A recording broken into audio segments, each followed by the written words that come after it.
Máis de 30 concertos e 4 competicións oficiais na nova edición do Rompetiño Jam que se desenvolven por todo son do 5 ao 7 de xullo.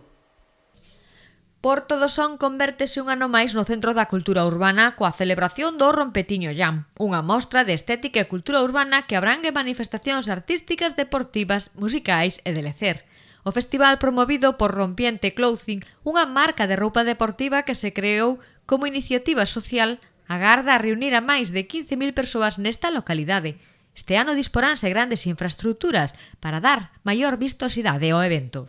Este fin de semana, do 5, 6 e 7 de xullo, Porto do Son vai se convertir no centro do festival de cultura urbana máis importante que pode existir na Redonda, e para iso vamos a contar cunha serie de infraestructuras enormes na que tanto a organización como o Concello están involucrados ao 100%, para que esta cuarta edición, unha nova edición, sexa cada vez máis grande e Porto do Son se convirta no referente da cultura urbana. Unha das novidades desta edición é a creación da Chill Zone, un espazo chill out ambientado para maiores. Tamén se realizarán actividades específicas para nenos e nenas e, como cada ano, a Music Zone, que atrae á mocidade de toda Galicia. En total, máis de 30 concertos con artistas como o recoñecido Fernando Costa. Tamén se desenvolverán exhibicións variadas e 4 competicións oficiais como son a de BMS, Breakdance, Skate Cup ou Parkour. O evento empeza o 5 de xullo e temos como novedade principal deste ano a Chill Zone, que é unha zona nova para xente, para outro target, xente máis maior, outro tipo de música, é totalmente gratuita, tanto a hora do vermú como pola noite. Inauguraremos o evento desa forma, que a Chill Zone, que é a zona de terrazas e todo eso, e pola tarde teremos unha amplia variedade de actividades deportivas relacionadas coa cultura urbana, como todos os anos. Como novedade principal do venres temos skimboard, onde os nenos van a poder surfear en directo ali en Porto do Son. Temos entrenamentos para competis do sábado e a Music Zone, que é o plato fuerte da Music Zone este ano. Temos a máis de 7 artistas durante as 7:30 da tarde hasta as 4 da mañán. Teremos aí actuacións en directo, tanto de Fernando Costa como Recycle G, que son os cabeza de cartel deste ano. Un esteario de 200 metros cadrados cunha ampla pantalla acollerá as actuacións musicais durante estes días, nun ano no que se aposta por unha mellora das infraestructuras e servizos, así como polo cuidado do medio ambiente, polo que se entregará un vaso reciclable a cada persoa para reducir o liso. A entrada estará ademais controlada por pulseiras electrónicas que evitarán o acceso de menores a bebidas con alcohol. Empezaremos o venres ao mediodía cos Alcántara, que é un grupo de Ferrol que son moi bons.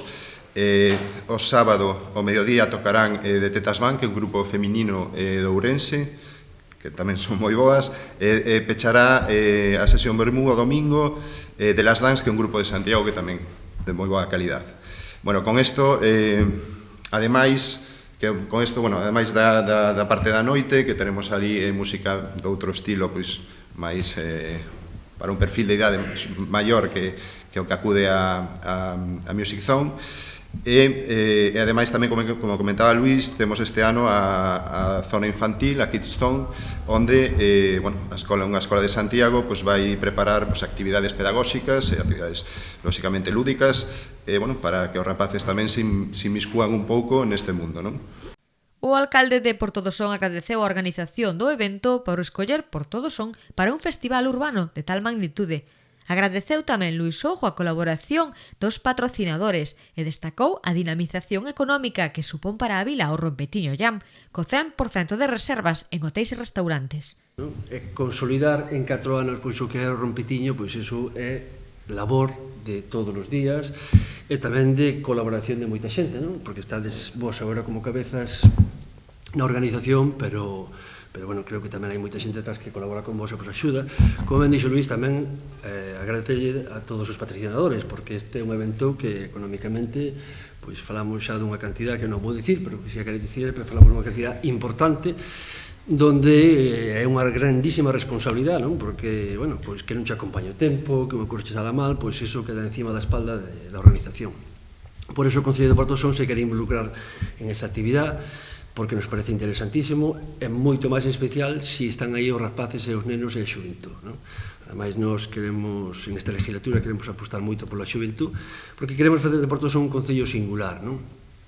E o meu agradecimento a Rompetiño, a organización, porque eles fan que o Concello de Portosón con esta actividade pois sexa un concello singular en esta época, ademais que o Rompetiño Llán xa é o inicio do verán. Aí empezamos con todas as actividades e a continuación hasta rematar as festas do Carme de Portosón, pois casi todos os fins de semana hai.